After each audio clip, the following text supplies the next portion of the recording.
Salam Bapak Ibu Saudara yang dikasihi oleh Tuhan Yesus Kristus. Hari ini kita akan kembali dalam renungan Betani Kebumen tentang manusia unggul.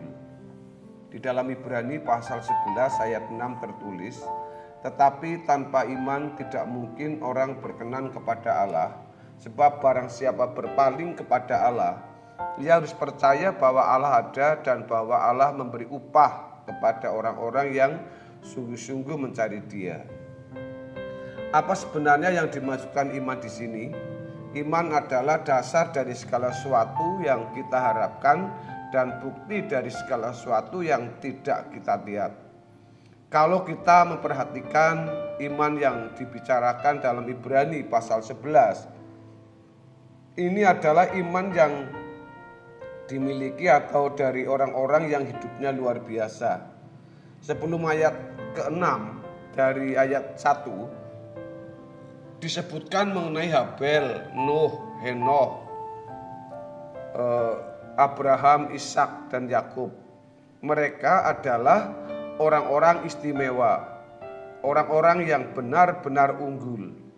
Tidak sama dengan manusia pada umumnya, mereka adalah pribadi-pribadi yang memiliki keunggulan lebih dari manusia pada umumnya. Dikisahkan satu persatu betapa hebat manusia-manusia ini pada zamannya. Dengan demikian, secara tidak langsung hendak dikatakan kepada kita bahwa orang yang memiliki iman yang benar adalah orang yang memiliki keunggulan di dalam Tuhan. Maksud saya memiliki keunggulan di dalam hidup, sehingga mereka menyatakan sejarah hidup yang luar biasa yang dapat menjadi pelajaran bagi generasi-generasi berikutnya. Kita bertanya kepada diri kita sendiri, apakah kita memiliki iman seperti yang dimaksudkan di dalam Ibrani 11 ayat 6 ini? Pertanyaan itu sama dengan apakah kita memiliki keunggulan yang lebih dari orang-orang di sekitar kita di zaman ini?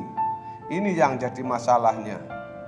Keunggulan apa yang kita miliki yang menandai iman yang kita miliki? Tentu keunggulan di sini tidak boleh diartikan sama dengan keunggulan yang dimiliki manusia pada umumnya. Manusia dianggap unggul kalau populer, kalau kaya, berkedudukan tinggi, berkuasa, dan lain sebagainya. Tetapi keunggulan dalam konteks iman adalah orang-orang yang melakukan kehendak Allah, yang oleh karena melakukan kehendak Allah, mereka harus mengorbankan segala sesuatu. Contohnya, Nuh. Ia harus mempertaruhkan hidupnya demi rencana Allah menghukum dunia ini. Abraham meninggalkan Ur Kasdim demi menjadi bapa orang percaya yang hidup imannya bisa menjadi teladan dan inspirasi umat pilihan dalam perjanjian baru, sehingga kesetiaannya untuk memiliki kemusafiran dan itu juga bisa menjadi inspirasi orang percaya perjanjian baru untuk hidup sebagai musafir. Ini luar biasa. Keunggulan manusia-manusia ini adalah mereka hidup sepenuhnya hanya untuk Allah. Orang-orang yang hidup sepenuhnya untuk Allah sama dengan orang-orang yang selalu hidup di hadirat Allah. Orang yang selalu menghayati kehadiran Allah, sehingga dalam segala hal yang dilakukannya selalu disesuaikan apakah itu sesuai dengan pikiran dan perasaan Allah. Pada waktu kita bercakap-cakap dengan orang di meja makan sambil ngopi, kita pun menghayati kehadiran Allah di situ. Waktu kita sedang rapat, sedang meeting, sedang ketemu dengan karyawan, sedang berbicara di ruang tunggu, waktu kita bisnis, waktu kita dagang, pada waktu kita mengajar atau kita jadi guru, atau pada waktu kita di rumah sakit sebagai tenaga medis, atau kita sedang menjalankan tugas sebagai praktisi hukum, kita selalu melakukan itu di hadirat Allah. Dalam rumah tangga, bagaimana sikap kita, perkataannya, suami kepada istri, orang tua kepada anak, lebih-lebih anak-anak sikapnya bagaimana dengan orang tuanya.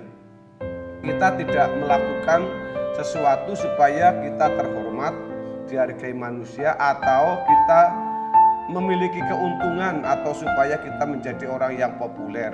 Tetapi kita melakukan semua itu hanya untuk kesukaan Allah. Ingat, firman Tuhan mengatakan orang yang berpaling kepada Allah harus percaya bahwa Allah ada.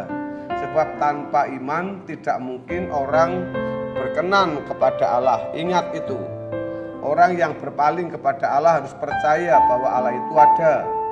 Ini jangan hanya dipahami secara nalar atau setuju bahwa itu adalah firman Tuhan, tetapi kita harus menghidupi firman itu dan menjadikan pengalaman hidup konkret kita.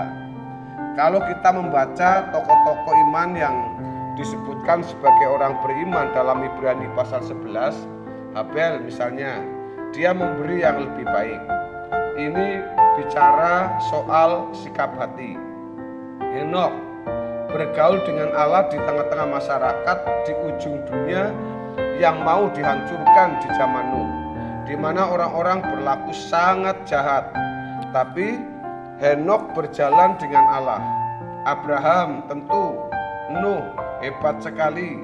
Yang dikatakan dari orang-orang sejamannya, dia mencari Allah, dia mendapat kasih karunia, dia menjauhi kejahatan. Inilah prestasi-prestasi manusia beriman, yaitu orang-orang yang melakukan kehendak Allah, dan demi melakukan kehendak Allah itu mereka kehilangan segala sesuatu. Hidup mereka hanya untuk melakukan kehendak Allah, dan itu bisa terjadi, itu bisa terwujud kalau seorang hidup di hadirat Allah. Orang bisa hidup di hadirat Allah kalau percaya bahwa Allah itu ada. Seperti Ibrani pasal 11 ayat yang ke-6 yang mengatakan Allah ada. Keberadaan Allah bukan hanya diyakini dalam pikiran, melainkan diwujud nyatakan dalam tindakan dan dihidupi secara konkret. Orang yang sungguh-sungguh meyakini Allah itu ada, hidup di hadirat Allah, tidak mungkin sewenang-wenang terhadap orang lain, tidak mungkin sewenang-wenang terhadap sesamanya. Dari pembantu rumah tangga, sopir, bawahan, sampai kepada teman sejawat, bahkan senior yang dihormati, dan bapak rohani yang harus dijagai. Mereka pasti menaruh hormat secara patut dan tidak melukai. Tetapi kenyataannya, kita lihat banyak orang tidak bermoral, sewenang-wenang terhadap sesamanya, bahkan kepada senior sendiri, menikam bapak rohaninya, berkhianat. Dan herannya kalau orang sudah menjadi orang terhormat, misalnya kalau di lingkungan gereja itu lulusan sekolah tinggi, sudah memiliki sekolah tinggi, sudah punya gelar, jadi busuk. Ilmunya banyak, bicara pintar, punya posisi terhormat, dihargai, tapi jadi busuk. Dan ini memang ironis, dan ironis sekali saudara. Tapi inilah fakta atau faktanya yang terjadi. Mereka pasti tidak hidup di hadirat Allah, tapi berbicara mengenai iman, berkhotbah mengenai iman, namun hidupnya tidak memiliki keunggulan.